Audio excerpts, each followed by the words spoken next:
About himself, he said recently, as for a message, well, I have no message. That's right. No message whatever. Some things simply occur to me, and I write them down with no aim to hurt anyone or to convert anyone. This is all I can say. I make this public confession of my poverty before everybody.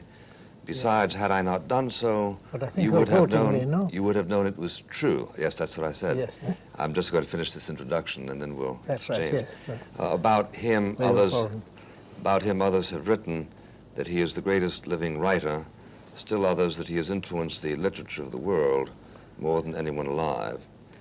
Jorge Luis Borges lives here in Buenos Aires, although he has traveled extensively, especially in the United States, and taught most recently at Harvard for a year. He is blind since the late 50s. He does not mind it, he says, because now he can live his dreams with less distraction. He took early to his craft, translating into Spanish from the English Oscar Wilde's The Happy Prince when he was 6 years old. The translation, thought to have been the work of his father, was used as a school text. He began to publish in the 20s poems, essays, short works of fiction. In the late 30s, he got his first job as a menial assistant in a library, but even this he lost for the offense of having signed a declaration in opposition to General Perón in 1946. When Perón was ousted, Mr. Borges was made director of the National Library, and his literary work continuing at an extraordinary rate, and including now translations into Spanish of major American writers. He took to lecturing widely, acquainting many Americans with his writings and with himself. Concerning his work, his critics disagree, except on the proposition that it will survive the century. Mr. Borges is substantially but not entirely apolitical. Since Argentina is having its problems, I thought to begin by asking, is there anything, Mr. Borges, distinctively Argentinian about those problems? Well, I wonder. I know very little about politics, but I think we have the right government now. Government of gentlemen, not of hoodlums. I don't think we're ripe for the democracy as yet, maybe in 100 years or so. But now I think we have the right government. I think that the government means well, and the government is acting, and as I said, we are going by gentlemen and not by the scum of the earth, as happened, well, quite a short time ago. When you say that it might be 100 years before... Well, or let's say 500, no. Does it go that?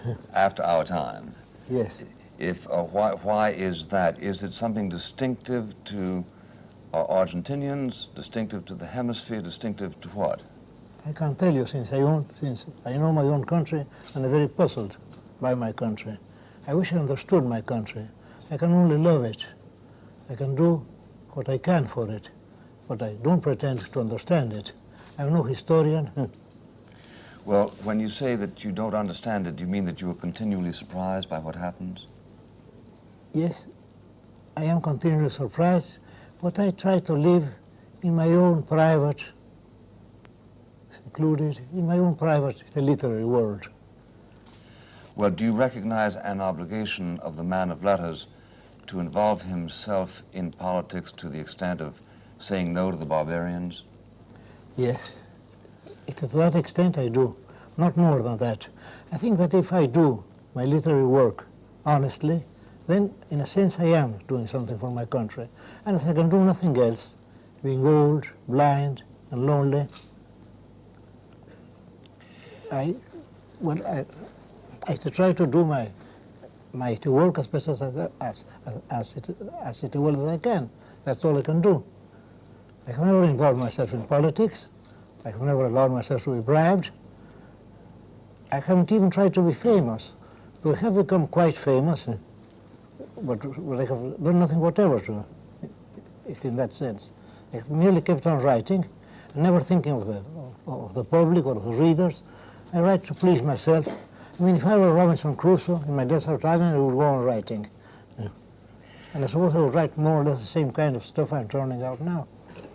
Well, you were criticized, to be sure, in a left journal in America for instance, advocating the execution of Regis Debray in Bolivia. Is that correct? Yes, I suppose it's correct. But after all, I think execution, I think that capital punishment is kinder than it prison. I'm not against capital punishment. I wouldn't mind being executed, but I wouldn't like spending 5 years in jail. Personally, I wouldn't mind being executed. In fact, I think I would welcome it, since I'm rather tired of life, since life has few pleasures left to me. Well, if you insist on being executed, let me know and I'll suggest a provocation. You think of the jail more. No. Well, why not? Maybe you're right. At least he wasn't being sentimental about himself or feeling sorry for himself. Or abounding, as Kipling had it, in loud self-pity. I don't think a man should abound in loud self-pity. At least I have tried my best to not to do so. Well, do you find this this challenge, this inclination to self-pity, a characteristic of the age? I wonder if a characteristic of the age. I know very little about the age. But maybe it is rather common here in this country. The people go in for being sorry for themselves, which is a pity, I think. But of course, if you go in for being sorry for yourself, then you keep on being sadder and sadder, no? You mean because there's so much to be sorry for? Oh, yes. But sometimes, walking down the street, I sometimes feel unaccountably happy, and then I welcome that happiness, because I don't know where that happiness comes from, but still it should be welcomed. I think happiness should always be welcomed. Is it a happiness that comes as a result of the satisfaction you take in your work? No, personally, I dislike my work. I prefer the work of any other writer. I think that every time I have not been given the Nobel Prize, I think that the Swedish Academy has acted justly. I don't deserve that prize. When I think that... Well, you certainly don't deserve to be put in the same class with Quasimodo. But I don't deserve to be put in the same class as Kipling or Faulkner or Bernard Shaw. Well, they can't miss all the time. No. Well, you mean you have officially abandoned any intention of receiving the Nobel Prize? No, I think it's a kind of game that is played every year. No, every year I am to be given the Nobel Prize, and then it turns out the next year. It's a kind of habit I have, or a kind of habit the Scandinavians have. In fact, you might recall an old Norse tradition, no, not to give me the Nobel Prize. No. That's a part of Norse mythology, and I'm very fond of Norse. Well, all things Scandinavian. I love all things Scandinavian. Is it your point that you would lose respect in the Nobel Committee if they awarded you the prize? I would think it was a very generous mistake, but I would accept it greedily. What are you at work on now, Mr. Borges? Well, precisely, I'm working on a book with a friend of mine, Maria Kodama, on Snorri Sturlason, the Icelandic historian. And then I'm also writing a book of poems to be published by MSA in Buenos Aires. And then a book of short stories to be published by MSA in Buenos Aires. And I'm writing off and on all the time, since I have nothing else to do. I live by myself. Well, now you say that you dislike your work. Do you also dislike working? No, I enjoy working, but I don't like the work. You know what Carlyle said? Carlyle said that all work is contemptible, but that doing that work is not contemptible. It may be the only justification for a man. And I think he was right, because after all, when I'm working, I'm fulfilling my destiny. What else can I do but work? What else can a blind man do but work? But as the result of the work, I leave that to others. I never read what I have written, except when I have to go to correct the proof sheets. But I enjoy working. And not only working, but I enjoy planning my work. Perhaps more than the actual writing of it or raw dictating of it, since writing, of course, has been forbidden to me, no. You have been compared to both Milton and Homer. Well, yes, in the sense of being blind, yes. Yes. But in other senses too, you've been compared to them. I know that you make it a practice not to read anything about yourself. No, I only read one book, a book published by a Bolivian, his name was Tamayo, and an Argentine writer, The Ruiz, that's the only book I've read about. And they tell me there are some 300 books written about me. But I think the writer should choose a better subject. Well, in that case, I'm in a position to instruct you about yourself. Ah, well, I suppose you are. You've been compared to both Milton and Homer in terms of a highly illuminated internal vision. Is this a correct judgment as far as you're concerned? Well, I do my best to think it a correct judgment. At least I try to put up with blindness. Of course, when you're blind, time flows in a different way. It flows, let's say, down an easy slope. I have sometimes spent sleepless nights, night before last, for example, but I didn't feel especially unhappy about it, because time was, well, sliding down that, was flowing down that easy slope. You mean you'd have felt more unhappy if you had been able to see? Oh yes, of course I would. Why? Well,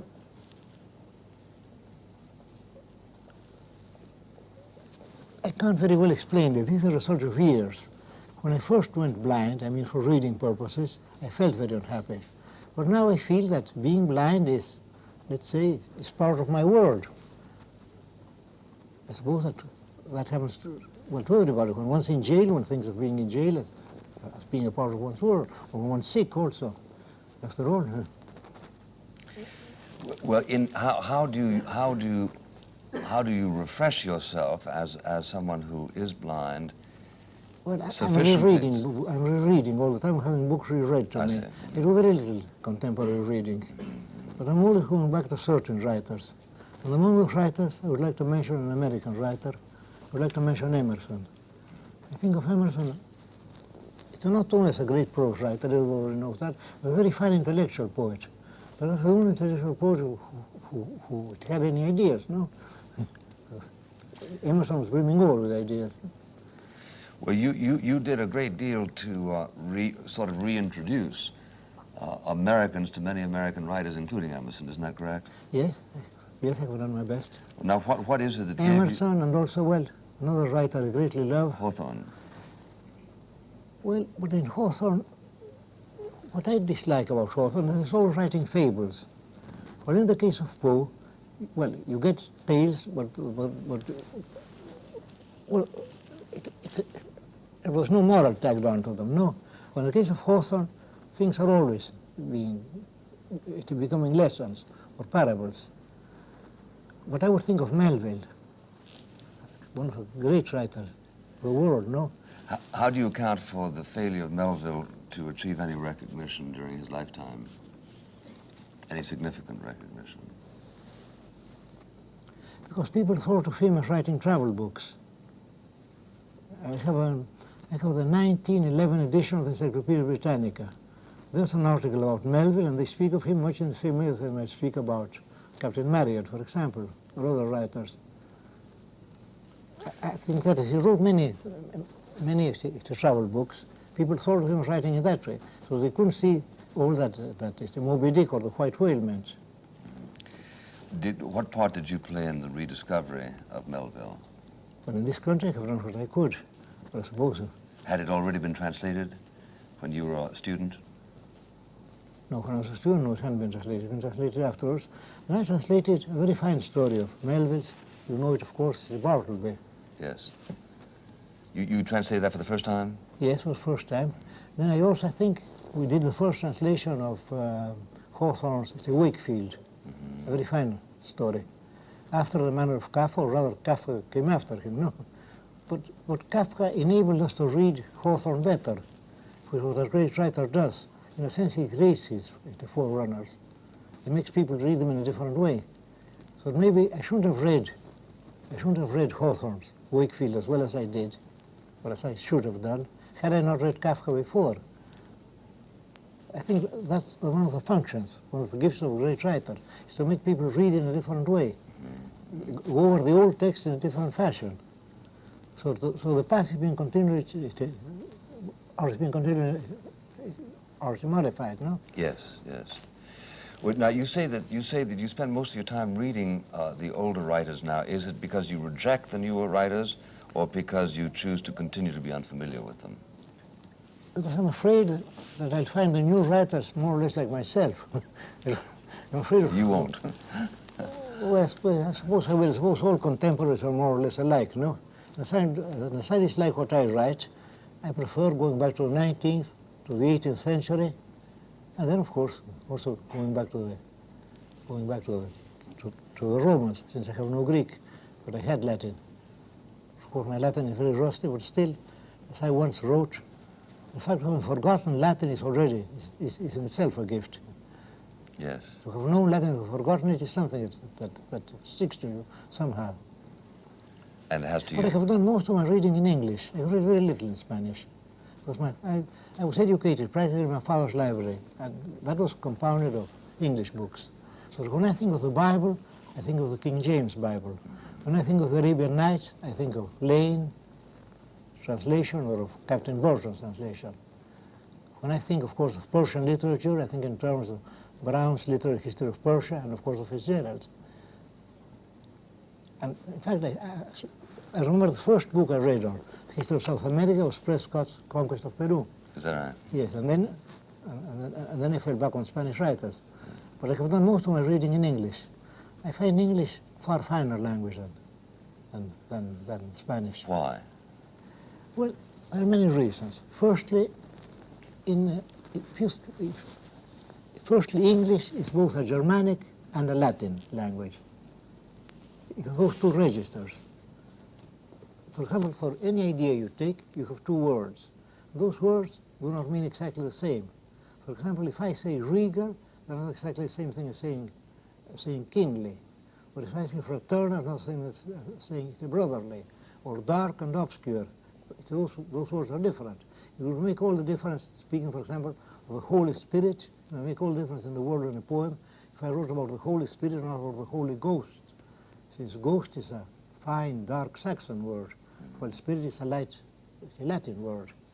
Well, and then there is another reason.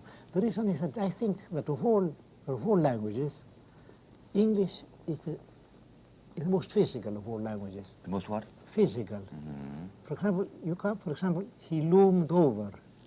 You can't very well say that in Spanish. Asomó? Well, no, but it's not exactly the same. And then then in English you can do almost anything with verbs and prepositions. For example, to laugh off, to dream away. Those things can't be said in Spanish. To live down something, to live up to something. You can't say those things in Spanish. They can't be said, or in the Romance language. Suppose it can be said in German. But my German isn't too good. I taught myself German for the sake of reading Schopenhauer in the text. That was way back in 1916. I had read Schopenhauer in English. I was greatly attracted to Schopenhauer, and then I thought, I'll try and read him in the text. And then I taught myself German, and then at long last I read Die Welt als Wille und Vorstellung in the text, and the Parergum Paralipomen also. Well, do you write your poetry in English or in Spanish? No, I respect English too much. I write it in Spanish. Well, do you pass on the translations? Do you personally pass on the translations, or do you simply entrust them to people like Kerrigan? No, I have people like Alistair Reid, Di Giovanni, and Kerrigan who greatly bettered my texts. Mm-hmm. Greatly bettered in the translation. And then, of course, in Spanish, words are far too cumbersome. They're far too long. Well, to go back to one of my hobbies. For example, if you take an English adverb, or two English adverbs, you say for example, quickly, slowly, and then the stress falls on the significant part of the word, quickly, slowly. Well, if you say it in Spanish, you say lentamente, rápidamente, and then the stress falls, let's say, on the non-significant part, on the gadget, I call it, no? Right. And all that makes for a very cumbersome language. Yes. But still, Spanish is my destiny, it's my fate, and I have to do what I can with Spanish. Well, does the fact that the Spanish language is less resourceful than the English language necessarily make it less complete as poetry? No, I think that when poetry is achieved, it can be achieved in any language. And I suppose that a fine Spanish verse could hardly be translated into another language, or well, return to something else. But when beauty happens, well, there it is, no? Yes. You know what Whistler said? People were discussing art in Paris. People spoke about, well, the influence of heredity, tradition, environment, and so on. And then Whistler said in his lazy way, art happens. Art happens. Yes. Art happens, and that's true. And I should say that beauty happens. And besides, I think that beauty is not something rare. I think beauty is happening all the time. Art is happening all the time. In a chance conversation, a man may say a very fine thing, not being aware of it. I'm hearing fine sentences all the time, from the man in the street, for example, from anybody. So you consider yourself a transcriber to a certain extent? Yes, in a sense I do. And I think that I have written some fine lines because everybody has written some fine lines. That's not my privilege. You writers are bound to write something fine, at least now and then, or off and on. Even Longfellow? Longfellow has some very beautiful lines. And very old-fashioned, but I like, this is the forest primeval, the murmuring pines and the hemlock. That's a very fine line. Yes, yes, yes. I don't know how people look down on Longfellow. Maybe he was too much of a literary man, no? He was much the same kind of poet as Ezra Pound, no? I mean, he took most things from the books and not from his own experience. But his translation of the Divine Comedy is a very fine translation. In fact, I read it in English or read it in Italian. You did? Whose translation? Longfellow's translation. Oh, I see. Yes. And I began, because I've always been a bit of a prig, by reading firstly the notes and then the text. The first thing I read were the notes as a boy. And then I went on to the text. And then I took up the text. That must have been, some more than 30 years ago. And then I found out that I had no necessity of knowing Italian, that if I had Spanish, I had Italian, and that Italian could be, and that the Divine Comedy could be read by anybody who had Spanish. So that's all the languages are much the same. The Italian editions of the Commedia are very fine.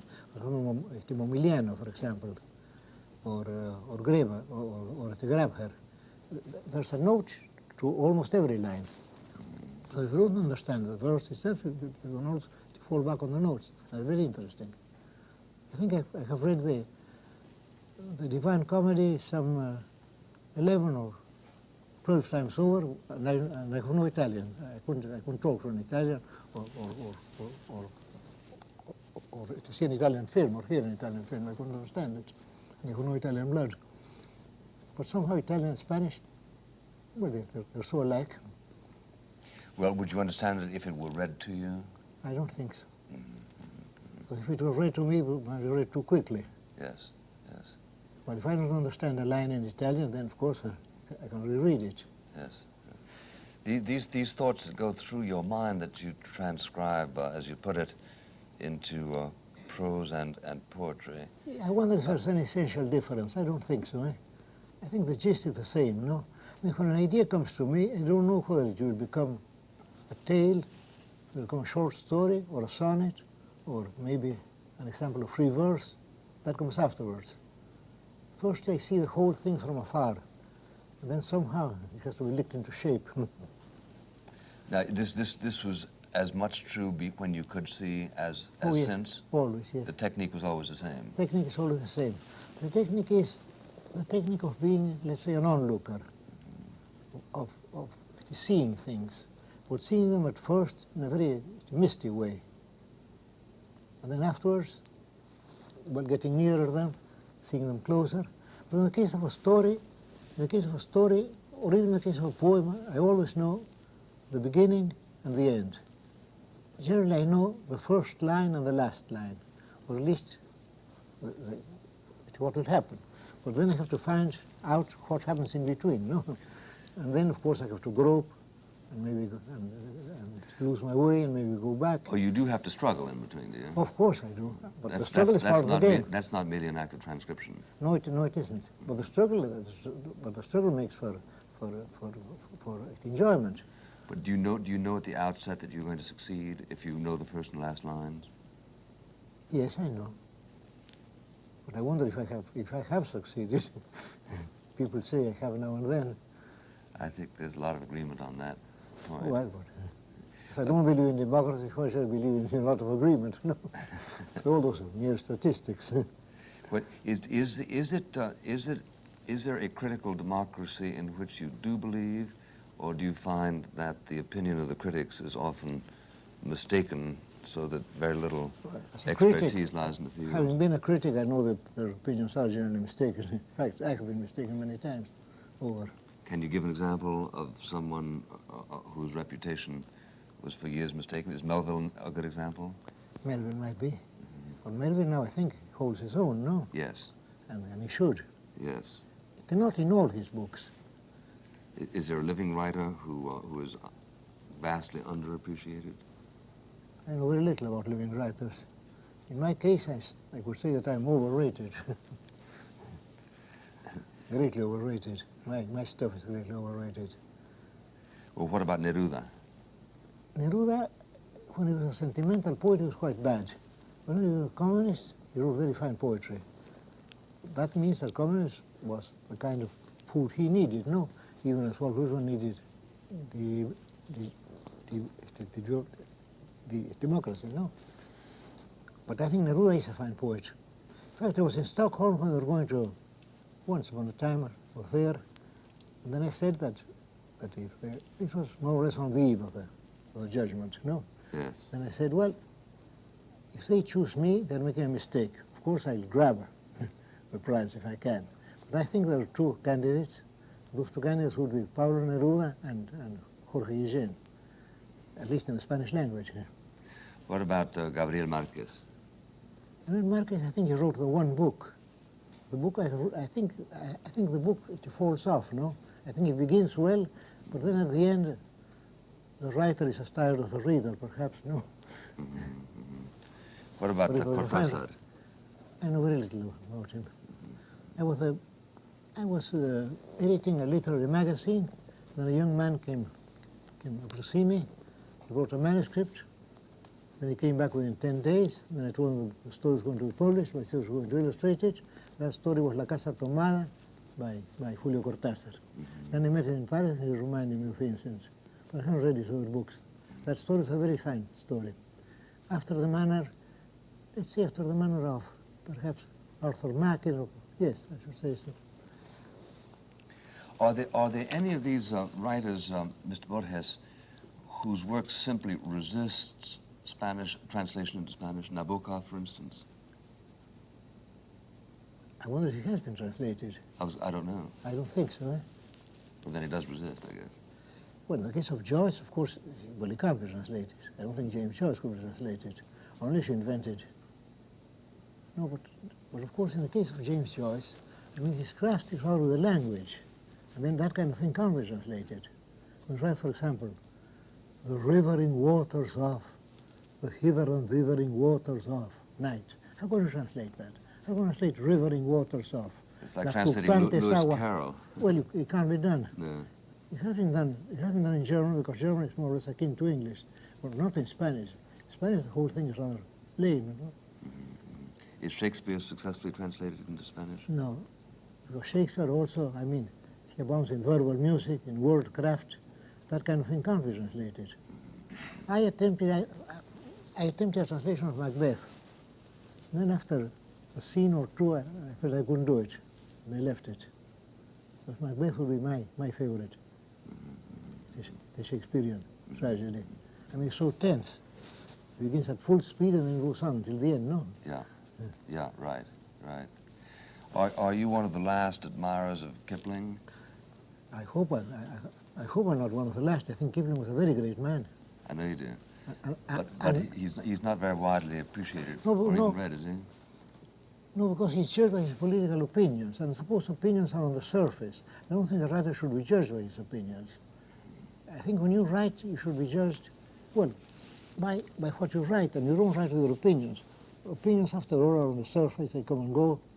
People hold many different opinions in their lifetime. But in the case of Kipling, he was a very wise man also, and his word craft is wonderful. When I remember, for example, Harp Song of the Dane Women, you see how stark the title of the poem is. It doesn't even sound like English. It might be Old English or Old Norse. Harp song of the Dane women. And then sicken again for the shouts and the slaughter. There you get the Old English staff rhyme or alliteration. Sicken again for the shouts and the slaughters. Yes, yes, yes. No, he's a very fine writer. Was he appreciated in your childhood in Spanish or not? Yes, he was. He was. But people think of him, I think if a writer writes for children, he makes a mistake. I mean, as concerns his own fame. Because people think of him as only writing for children. In the case of Stevenson, for example. Why do people look down on Stevenson? Because they think only of Treasure Island. A very fine book, but a book meant for boys. But had they read his other books, you feel that he was a very fine writer also. So perhaps it may be a mistake for a writer to attempt, let's say, the boyish fiction or to attempt the detective fiction, because people think of him in terms of that particular kind of craft. I suppose in the case of Chesterton, people who know he's a very fine writer, but if people think of the Far Brown stories, then they're apt to class him with Ellery Queen or with even Philpotts or with any other writer. Agatha Christie or something. Agatha Christie, yes, of course. Well, is it a mistake? Is it a mistake? It may be a mistake for the fame of a writer, not for the writer himself. Sure. Because after all, well, if the Far Brown stories didn't exist, I would feel it was a great loss. At least to me. I agree. But at the same time, it has done him no good to his reputation. Well, would you go so far as to say that a writer who seeks fame ought not to read books that children can enjoyably read? No. What about Tolkien, for instance? No. Well, Tolkien, I have only found him utter boredom. I have never got inside his books. When who got inside his books? I have never got inside his books. I have always been an outsider, no? Yes. I attempted the Brotherhood. This is the Brotherhood of the Rings. Yes, the Lordship of the Ring, isn't it? The Lordship of the Ring, I don't know, but in any case, no rings were awarded me, no. I tried to enjoy him, I did my best. I was in Scotland at the time. There were two young Americans there who read him and laughed very loudly, but at the same time I felt that I got nothing out of the reading. When they compared him to Lewis Carroll, I thought that was sheer blasphemy, you know. I'm so fond of Lewis Carroll. No, what I said was the writer should not read, not write for children, because that may harm his reputation. Yeah. But after all, one of the reputations are worthwhile. Well, important is the work itself. The enjoyment of what you're doing. I always think of reading and of writing in terms of happiness. If you don't feel happy when you're reading or when you're writing, then, or if you don't feel greatly moved, then you're not really reading or writing. The whole thing is merely reading, I mean, for examination marks, and that of course, I won't say that way madness lies, but that way dullness lies. Are you really saying that all writers should enjoy, are you saying that writers should enjoy writing? Well, of course they should. At least I do. I mean, I have to toil, I have to work, but at the same time I'm enjoying it. After all, I have chosen that literary fate for myself. Well, do you think a gymnast should enjoy? I know nothing whatever about gymnasts, so it's whatever I say. Well, ought they to enjoy their exercises? Would you say? Are you making a universal statement that all people should enjoy their work? No, I suppose sweeping statements should be avoided, and that's a sweeping statement also, no? Maybe when one talks and falls into sweeping statements, no? In fact, if you talk, you are making a sweeping statement. Huh? You say A is B, that's a sweeping statement. It may not always be. There is something else. But I enjoy writing. In fact, one of the few enjoyments left. So, as you put it, you would write even if you were Robinson Crusoe, and there was no well, Robinson Crusoe, the only thing I could do would be to write. Yeah, you could build canoes. Well, my canoes would be hardly worth the building. I don't think it would be any good at that kind of craft or any other. You'd rather write a book about how to build a canoe than build a canoe, right? Oh, yes, of course I would. Or maybe I would choose another subject, no. Well, what in your judgment, is the new Philistinism about which there is a lot of talk these days. I don't know. There are so many Philistines involved. Which is the one to which you have a special allergy? I hate nationalism. As distinguished from patriotism? Yes, I think nationalism is a mistake.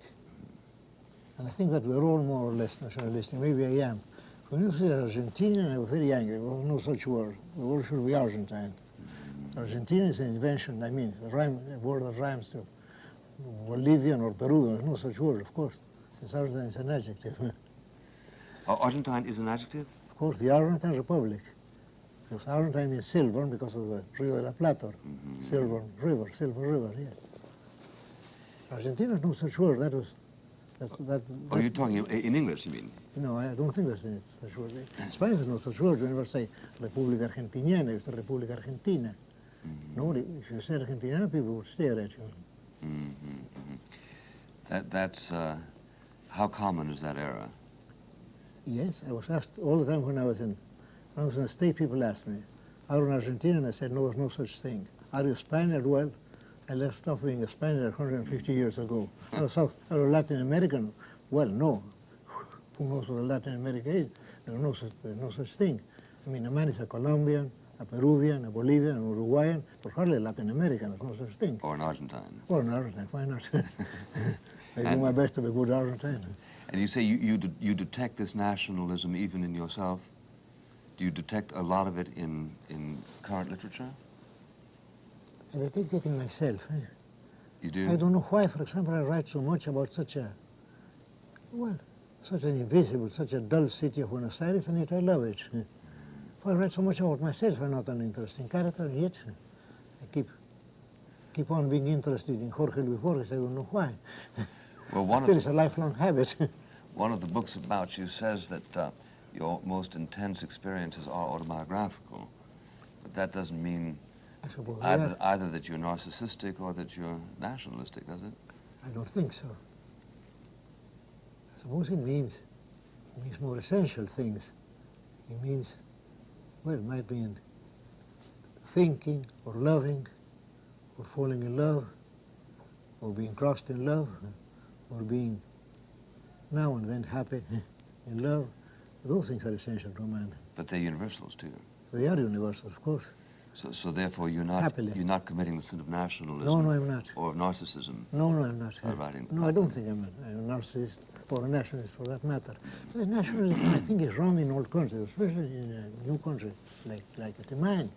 I mean, you can imagine, for example, well, let's say you're a Chinaman or you're Japanese or even a European, or even if you're an American, you might be a nationalist. But here, where history is, let's say, some hundreds and odd years old,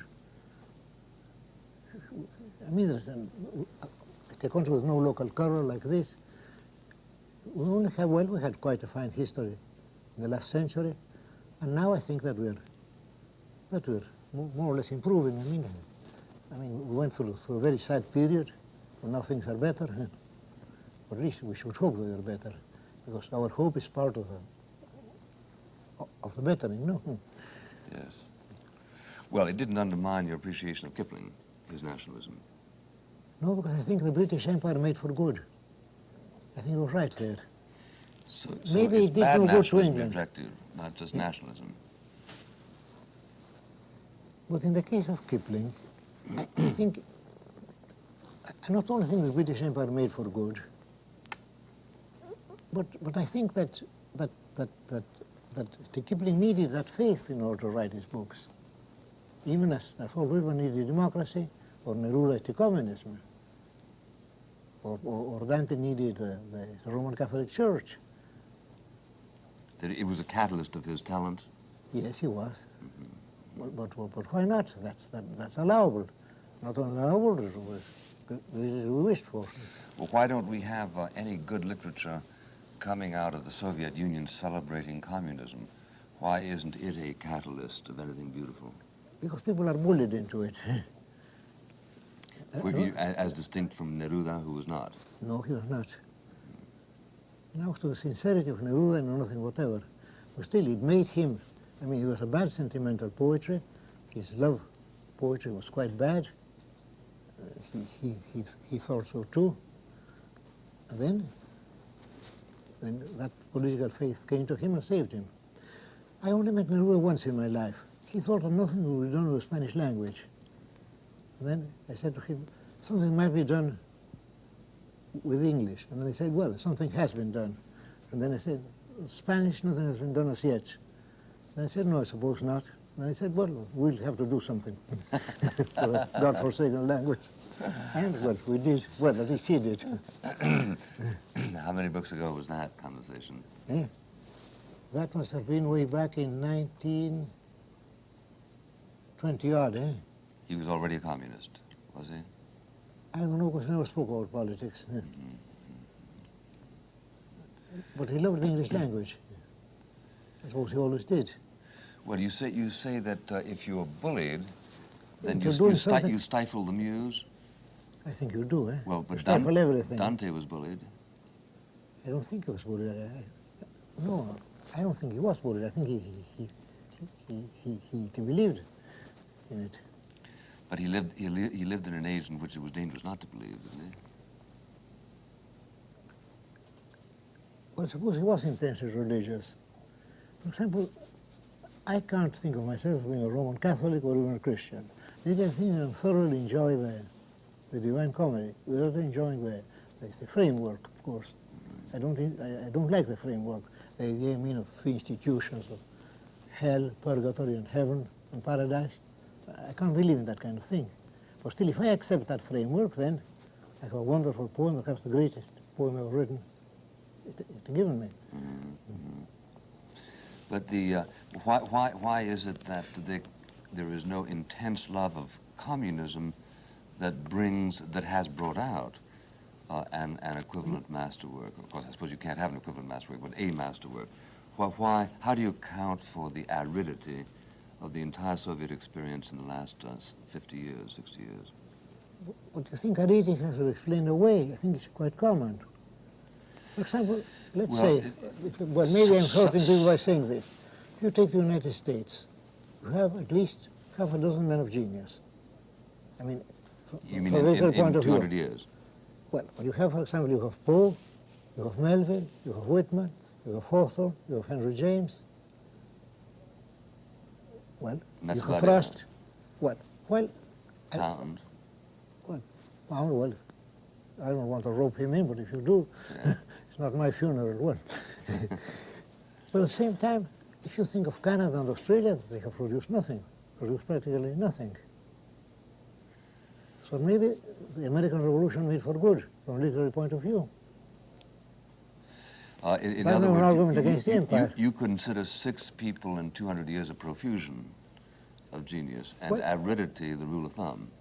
Yes, I should say so. But surely... No, what I mean to say is that, well, you may like or dislike Poe. I don't think much of him as a poet. But I think of him as being a man of genius. You may like or dislike Whitman. You can find quite bad lines in him. But he can't be thrown away. You can't think of contemporary literature and dismiss Whitman. Yes, and dismiss them. They can't be thrown away. Right. While other writers may be thrown away. For example, South America has produced nobody worthwhile, I mean, to the whole world. I mean, I suppose we have some fine writers. They're fine writers, let's say, for Argentines, or for Chileans, or for Peruvians, but and so on. But they mean nothing whatever to the world. Well, you do. Neruda did. Well, Neruda did. Well, in my case, I think that what you're saying is a form of pessimism, to say that or of optimism. I gather that you're telling me that there's no reason to expect that in Russia there should be a huge figure. Of course there is, and that's Solzhenitsyn, and he's a dissenter. But do you expect anything from Australia, for example? I don't suppose you do. Patrick White. Well, I don't know him. Sorry to say. I must plead my ignorance. He won a Nobel Prize, I believe, didn't he? Well, if that means anything. No, doesn't necessarily mean anything. Of course, I shouldn't say that, not having won it, no. I think he... Well, maybe they needed an Australian, no, they needed a kangaroo, and so they... Well, you have then no thesis that would explain why over a period of 50 years in Russia there was the biggest spiritual conflagration in literary history, and then nothing. You might say that in that case, the Tsarism was better. If they gave us Tolstoy and Dostoevsky and Gogol, Yeah. it made for good. Correct, but what was it that all of a sudden brought that whole movement, destroyed the inertia? Or is it simply, is genius too rare to make it possible to formulate any rules about the incidence of it? Suppose it is rare, then we have to fall back on Whistler. Art happens, or it doesn't. Nothing unexpected. But there are propitious and non-propitious circumstances, aren't there? And propitious countries also. For example, England. I greatly love England. I worship England. Yet England, for example, if you think of it in terms of music or of painting, it's not a very important country. Yeah. But in terms of literature it is, in terms of poetry especially, in terms of prose also. Well, I don't suppose England produced any musicians important to that matter to the whole world. I don't suppose they have. Though I love Turner, but still that may be a private bias or hobby of mine only. You love who? Turner. Yeah. Well, And Blake also, but of course in Blake what I admire is rather the poet and the mystic. Yeah. Well, are you making really a genetic observation or a cultural observation that people with English blood will gravitate to letters but not so much to art or music? I suppose you might be translating into that, but I won't care to make such a sweeping statement. In fact, I wonder if I'm capable of abstract thinking. I don't think I am. I only think in terms of particulars, of individuals. That may be my English side also, no? Yes. To things in terms of, nominalism of individuals. In France, would you make any generalities of the English nature? France has produced many men of genius. I think we should all feel very grateful to France. I think I've been ungrateful to France because always looking at England and also at the Scandinavian countries.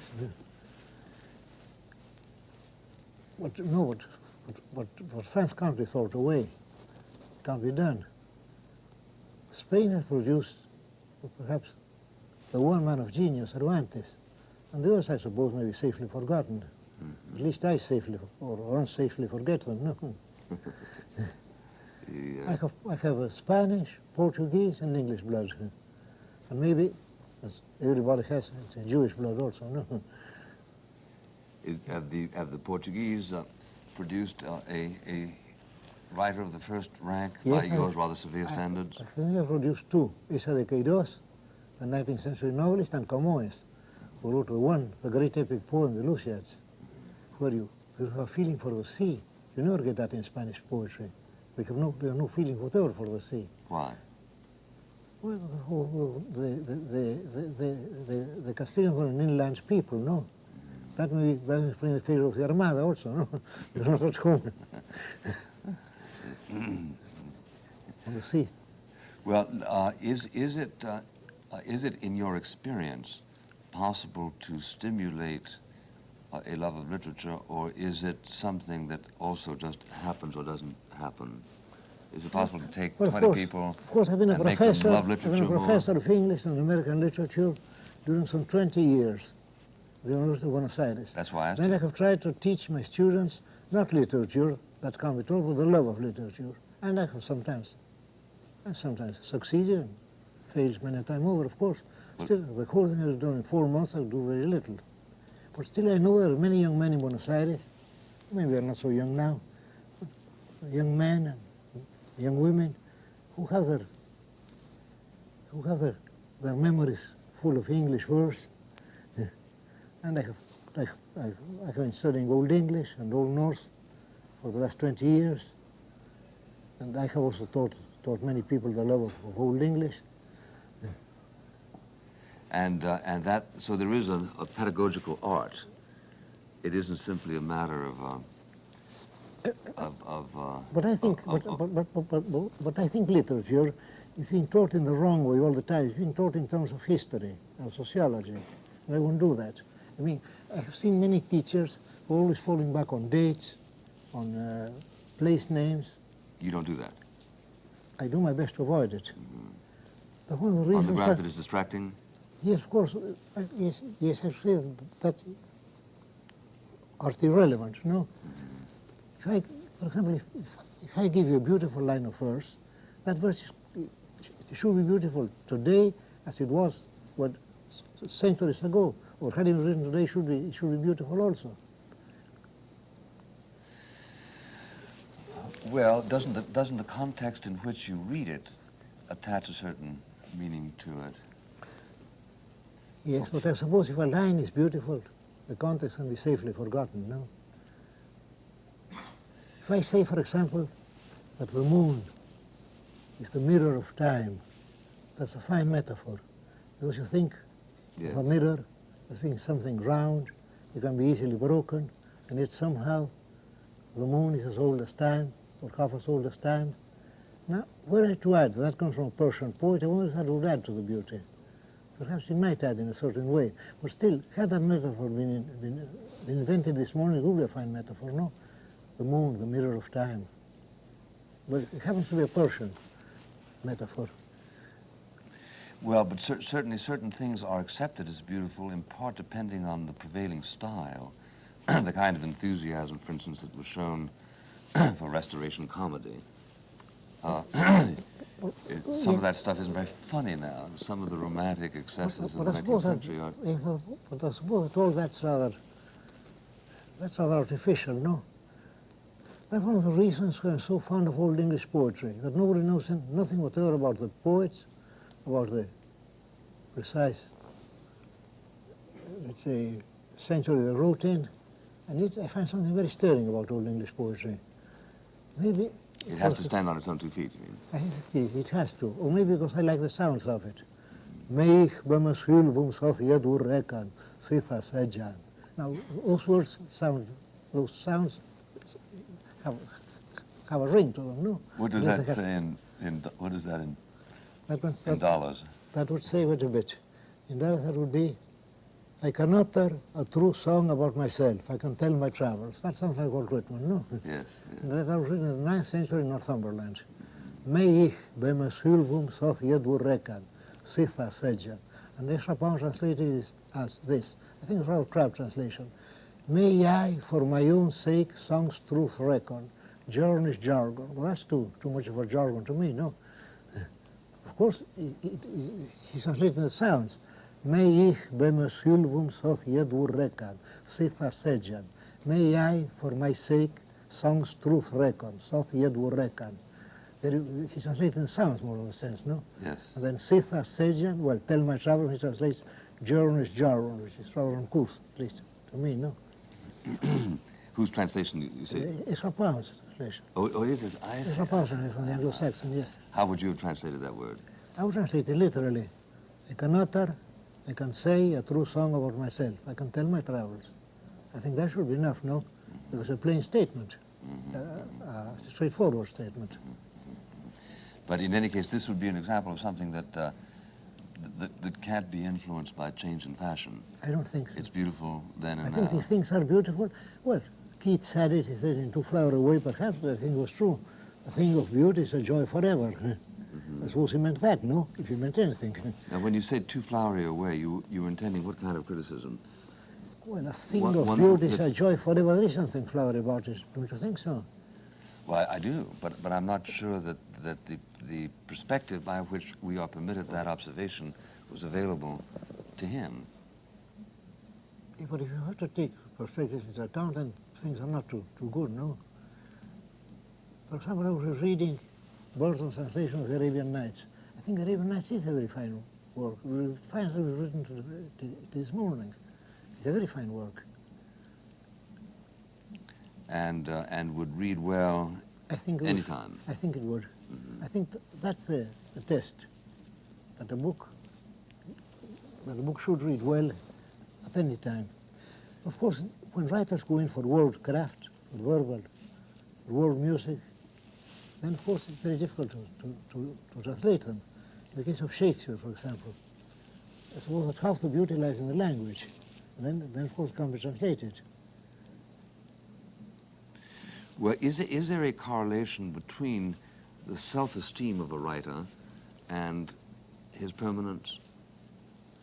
Or is there no rule on the subject? Do some modest writers live and some vain writers die? I don't think I could say anything valuable on that subject. Did Dante know he had written a masterpiece? Yes, he was fully aware of it. You can see that he knew very well what he was doing. Unlike Shakespeare was unconscious of what he was doing. Well, to take a lesser example, did Mark Twain know how good a book he was writing when he wrote Huck Finn? I don't think so. No. You see, at the end of the book falls to pieces. Tom Sawyer is allowed to spoil the book. And yet he wrote the book. The one book, I should say. Well, the other books are not quite good, no? I mean, Roughing It, Life on the Mississippi, First Days in California. Those are fine books. But those are not as good. Of course, he had to be making jokes all the time. That, I suppose, hampered him, no? Well, Cervantes thought of himself as a poet, didn't he? Primarily. As a poet, he was nowhere. Yeah. So that was simply a mistaken judgment. No, what I mean to say, he was a poet when he was writing prose. No, when he was attempting verse. Yes. Groussac said that the one good verse he was written in Spanish was La gracia que no supo darme el cielo. I mean, of being a poet, no? Yeah. That's the one line of good verse he ever wrote. Do you want to translate that? The gift that heaven did not give me, no? Would not give me. Could not give me. Yes, could not. Que no quiso, no, would not. Did not care to. Well, thank you very much, Mr. Borges. No, I have to thank you for extraordinary patience. No. You can have my patience anytime you want. Well, thank you, sir. And thank you very much, ladies and gentlemen. Thank you, sir.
For a printed, bound transcript of this program, send $1 to Firing Line, Post Office Box 5966, Columbia, South Carolina, 29250.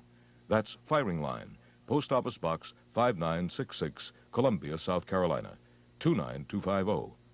This program was produced by SICA, which is solely responsible for its content, and was funded in part by public television stations.